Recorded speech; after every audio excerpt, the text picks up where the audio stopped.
இது மகிமை நேரம்.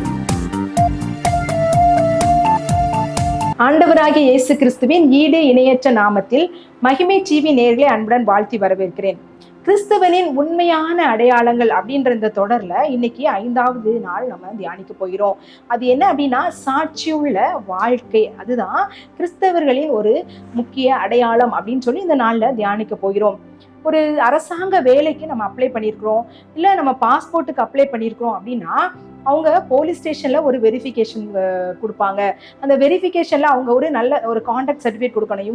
இவங்க மேல எந்த குற்றமும் இல்லை, இவங்க உத்தமர் தான் அப்படின்னு ஒரு சர்டிஃபிகேட் அவங்க கொடுக்கணும். அந்த அதிகாரி அது கையெழுத்து போட்டு கொடுக்கணும். இந்த நாள்ல கிறிஸ்தவ வாழ்க்கையில நம்மை குறித்து எப்படி நமக்கு சான்றிதழ் கொடுப்பாங்க அப்படின்னு சற்று யோசித்து பார்த்தோம்னா, இவங்க உண்மையான கிறிஸ்தவர்கள் அப்படின்னு சாட்சி கொடுப்பாங்களா, இல்ல இவங்க பெயர் கிறிஸ்தவர்கள் தான், இவங்க கிறிஸ்தவர் அப்படின்ற வேஷம் போடுறவங்க அப்படின்னு சாட்சி நமக்கு கொடுக்கப்படுமா அப்படின்றத நம்ம இந்த நாள்ல நம்ம தியானிக்கணும், நம்ம சிந்திக்கணும். நான் அந்த ஆண்டவருக்கு சாட்சியுள்ள வாழ்க்கை வாழுகிறேனா, அவருடைய நாமத்தை மகிமைப்படுத்துகிறதற்கான வாழ்க்கையை வாழ்ந்து கொண்டிருக்கிறேனா, இல்ல தூஷிக்கப்படுகிறதா என்னுடைய மூலமாக அவருடைய நாமம் அப்படின்னு சொல்லி நம்ம சிந்திக்க அழைக்கப்படுகிறோம்.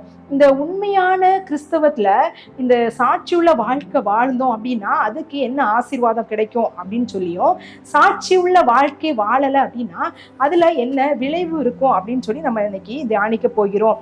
சாட்சியுள்ள வாழ்க்கை அப்படின்னா நம்ம தவறு செய்யக்கூடாது, ஆண்டவர் சொல்ற கற்பனைகளின்படி நடக்கணும் அப்படின்றது முக்கியம்தான். ஆனா அது மட்டும் இல்ல, ஒருவேளை மற்றவர்கள் நமக்கு தீமை செய்யறாங்க அப்படின்னா தீமைக்கு தீமை செய்யாம இருக்கிறோமா அப்படின்றதுலயும் நற்சாட்சி காணப்படுகிறது. நம்ம யாரும் நம்மளை டிஸ்டர்ப் பண்ணாத வரைக்கும் நம்ம நல்லவங்களா இருப்போம். ஆனா நம்மளை யாராவது டிஸ்டர்ப் பண்ணிட்டாங்க அப்படின்னு சொன்னா அப்பதான் நம்முடைய சுயரூபமான குணம் வெளிப்படும். நம்ம எப்படி காணப்படுகிறோம் அப்படின்னு சிந்திக்க அழைக்கப்படுகிறோம். நம்முடைய நற்சாட்சி நம்மோடு உள்ளவர்களையே ஆண்டவரிடத்துல கொண்டு செல்லும் அப்படின்றதுலதான் நம்ம நற்சாட்சி விளங்க பண்ணோம். நம்ம சாட்சியின் மூலமாக அநேகரை ஆண்டவருக்கு நேராக கொண்டு வரலாம். இந்த பவுலும் சீலாவும் ஊழியம் செய்து கொண்டிருக்கிறாங்க. இந்த ஊழியம் செய்தது நிமித்தமாக அவங்க சிறையில அடைக்கப்படுறாங்க. அவங்களுடைய கை கால்கள் தொழுமரத்துல மாட்டப்பட்டிருக்கிறது. ஏற்கனவே அவங்களை நன்றாக அடித்து அவங்களை துன்பப்படுத்தி தான் அந்த சிறைச்சாலையில கட்டி வைத்திருக்கிறாங்க. ஆனா நடுராத்திரியில இந்த பவுலும் சீலாவும் தேவனை துதித்து பாடினாங்க. கொஞ்சம் யோசித்து பார்த்தா மிகவும் கடினமான ஒரு சூழ்நிலையில நம்ம ஆண்டவரை துதித்து பாடவே மாட்டோம். நம்ம சந்தோஷமா இருக்கிறோம் அப்படின்னா நம்ம நல்லா பாடுவோம். ஆனா நம்முடைய இருதயம் துக்கத்தினால நிறைந்திருந்து அப்படின்னு சொன்னா நம்முடைய வாயில நம்மளுக்கு சந்தோஷமான பாட்டு வரவே வராது. ஆனா இவங்க ஆண்டவரை துதித்து பாடினார்கள் அப்படின்னா அவங்களுடைய நற்சாட்சி எப்படி காணப்படுகிறது. அந்த துன்பமான வேலையிலும் அவங்க கஷ்டப்பட்டு படுத்தின வேலையில, ஒருவேளை நான் ஆண்டவருக்காக தான் ஊழியம் செய்தேன், ஆனா இவங்க என்ன கொடுமைப்படுத்திட்டாங்க, என்ன ஆண்டவர் என்ன இப்படி அனுமதிச்சுட்டாரே அப்படின்னு சொல்லி அவங்க முறுமுறுக்கல. அவங்களுடைய சாட்சி அவங்க இழக்கல. அவங்க ஆண்டவரை துதிச்சு பாடினதுனால அந்த கட்டுகள் எல்லாம் அகன்றது அப்படின்னு பார்க்கிறோம். அது மாத்திரம் இல்ல, அந்த சிறைச்சாலைக்காரனுடைய குடும்பமே ரட்சிப்புக்கு நேராக வழி நடத்தப்பட்டது அப்படின்னு சொல்லி பார்க்கிறோம். ஆண்டவர் நம் மூலமாக இப்படிப்பட்ட காரியத்தை எதிர்பார்க்கிறார். நம்முடைய சாட்சியின் மூலமாக மற்றவர்கள் அவருடைய அன்பை ருசிக்கணும், அவருடைய மந்தைக்குள்ள வரணும் அப்படின்னு ஆண்டவர் எதிர்பார்க்கிறாரு. ஒரு விசுவாசி ஒரு கம்பெனியில அக்கௌண்டன்ட் வேலை பார்த்து கொண்டிருந்தாராம். அவர் ஆண்டவருக்கு பயப்படுகிற ஒரு மனிதனாய் காணப்பட்டாரு. அந்த கம்பெனில இருந்த மற்ற அக்கௌண்டன்ட் எல்லாரும் அவங்க கள்ள கணக்கெல்லாம் எழுதி அந்த கம்பெனியின் பணத்தை நினைச்சுட்டாங்க, அபகரித்தாங்க.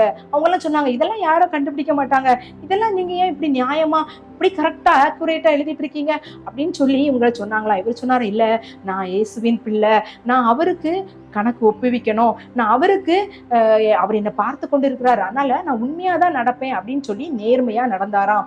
ஒரு சில ஆண்டுகளில் அந்த கம்பெனியில ஆடிட்டிங் நடந்துச்சான். ஆடிட்டிங் நடக்கும்போது தான் தெரிந்து நிறைய பேர் என்ன செய்தாங்க, அந்த கம்பெனியின் பணத்தை கையாடல் பண்ணியிருந்தாங்க அப்படின்றத கண்டுபிடிக்கப்பட்டு அவங்க எல்லாம் வெளியேற்றப்பட்டாங்க.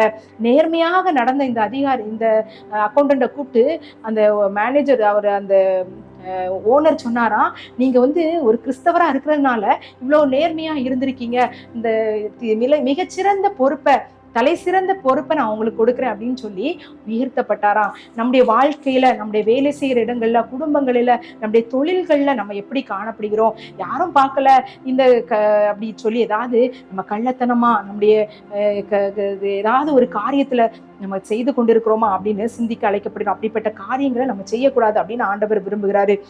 இது சாட்சி உள்ள வாழ்க்கை வாழும்போது உயர்வு நமக்கு கிடைக்கும், மற்றவர்களையும் நம்முடைய அவருடைய மந்தைக்கு கொண்டு வருவோம் அப்படின்னு சொல்லி பார்த்தோம்.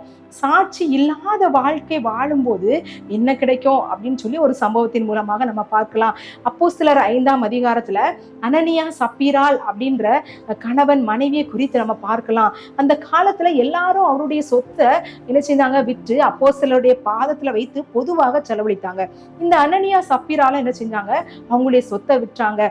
ஆனா அவங்க ஒரு பங்கை வஞ்சித்து வைச்சாங்க. வஞ்சித்து வைத்துட்டு அவங்ககிட்ட போய் சொன்னாங்க, ஒருவேளை அது அவங்களுடைய நிலம் தான், எனக்கு இவ்வளவுதான் கொடுக்க முடியும் அப்படின்னு சொல்லி ஒருவேளை அவங்க சொல்லலாம். ஆனா நாங்க எல்லாவற்றையும் உங்கள்கிட்ட கொடுத்துட்டோம் அப்படின்னு சொல்லி அவங்க பொய் சொல்லதுனால தேவ சமூகத்துல போய் சொன்னாங்க, பரிசுத்த ஆவியிடத்துல போய் சொன்னாங்க. பேதுரு கேட்கும்போது இவ்வளவுக்கு தானே விற்றீங்க அப்படின்னு சொல்லும் போது ஆமா அப்படின்னு சொல்லி கணவன் மனைவி இருவரும் தனித்தனியா கேட்கும் போது கூட அவங்க என்ன செய்தாங்க? ஒரே மாதிரி போய் சொன்னாங்க. தேவ சமூகத்திலே விழுந்து மரித்தார்கள் அப்படின்னு சொல்லி நம்ம பார்க்கிறோம். இது ஒரு நமக்கு எச்சரிப்பின் சம்பவமா நமக்கு கொடுக்கப்பட்டிருக்கிறது.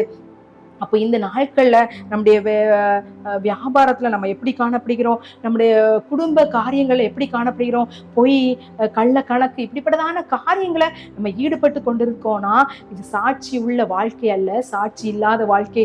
அது அழிவுக்கு நம்மை கொண்டு செல்லும். உண்மையும் நேர்மையும் உத்தமமானவர்களாய் சாட்சியாய் வாழும்போது அது ஆண்டவருடைய காரியங்களை நம்மை உயர்த்துகிறதாகவும் மற்றவர்களுக்கு அவருடைய அன்பை நம்முடைய சாட்சியின் மூலமாக பறைசாற்றுகிறதாகவும் காணப்படும். நம்முடைய வாழ்வின் சாட்சி எப்படி காணப்படுகிறது அப்படின்னு சிந்திக்க அழைக்கப்படுகிறோம். ஒருவேளை இந்த பவுலை போல, சீலாவை போல துன்பமான வேலைகளிலும் நேர்மையாய் காணப்படுகிறோமா? நம்முடைய வேலை காரியங்களில நம்ம நேர்மையாய் காணப்படுகிறோமா? நமக்கு கொடுக்கப்படுகிற பணத்தை நம்ம நேர்மையாய் நம்ம வச்சிருக்கிறோமா? இல்ல கள்ளத்தனமான காரியங்களை நம்ம செய்கிறோமா? நம்ம பாவமான காரியங்களை ஈடுபட்டு வெளியே நான் பரிசுத்தவான் அப்படின்னு சொல்லி காணப்பட்டு கொண்டிருக்கிறோமா?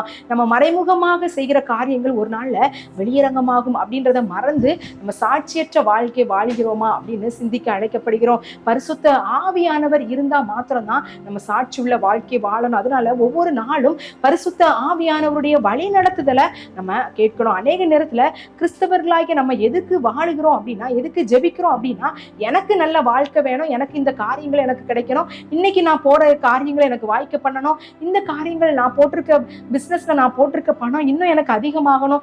இப்படிப்பட்ட இந்த உலக பிரகாரமான ஆசீர்வாதத்துக்காக தான் நம்ம கிறிஸ்தவர்களாக வாழுகிறோமா?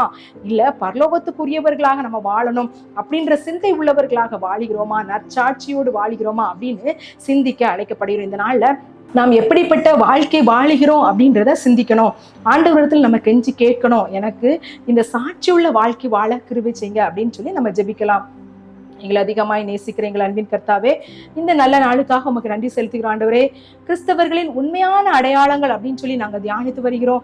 சாட்சியுள்ள வாழ்க்கை ஆண்டவரே வாழணும் அப்படின்னு சொல்லி நாங்கள் தியானித்தோம். ஆண்டவரே, நீர் எங்களுக்கு முன்மாதிரியை வைத்து போயிருக்கீங்க. அந்த முன்மாதிரியின் அடிச்சுவடுகளை பின்பற்றி நாங்களும் ஆண்டவரே நற்சாட்சி உள்ளவர்களாக வாழ, எல்லா காரியங்களிலும் நாங்கள் ஆண்டவரே நற்சாட்சி உள்ளவர்களாக வாழ உதவி செய்ய. எந்தெந்த காரியங்கள்ல நற்சாட்சிகளில் நாங்கள் தவறுகிறவர்களா இருக்கிறோமோ அந்த காரியங்களை உங்களுடைய கரத்துல ஒப்பு கொடுக்கிறோம். எங்களால முடியல, நாங்க முயற்சி பண்ணுறோம், ஆனா எங்களால முடியல, நாங்க விழுந்து போகிறோம் அப்படின்னு நாங்க உங்களுடைய சமூகத்துல யார் யாரெல்லாம் கேட்கிறாங்களோ அவங்களுக்கெல்லாம் உங்களுடைய பரம கிருபையை ஆண்டவரே நற்சாட்சி உள்ளவர்களாக வாழ நீர் உங்களுடைய கிருபையை பொழிந்தருளும்படியாக ஜெபிக்கிறோம். ஒவ்வொரு நாளும் நடக்க வேண்டிய வழியை ஆண்டவரே ஆலோசனை கொடுத்து வழி நடத்தும்படியாக ஜெபிக்கிறோம். பரலோகத்தின் ஆண்டவரே காரியங்களை உணர்த்துங்க ஆண்டவரே. பரலோகத்தின் அடிச்சோடுகளை பின்பற்றி நடந்து ஆண்டவரே சாட்சியான வாழ்க்கை வாழ எங்களை கிருபை செய்யுங்க. எங்களை தாழ்த்துகிறோம், வெறுமையாக்குறோம். நீர் பெருக நாங்கள் செல்க. இயேசுவின் மூலம் ஜெபிங்கள் நல்ல பிதாவே, ஆமீன்.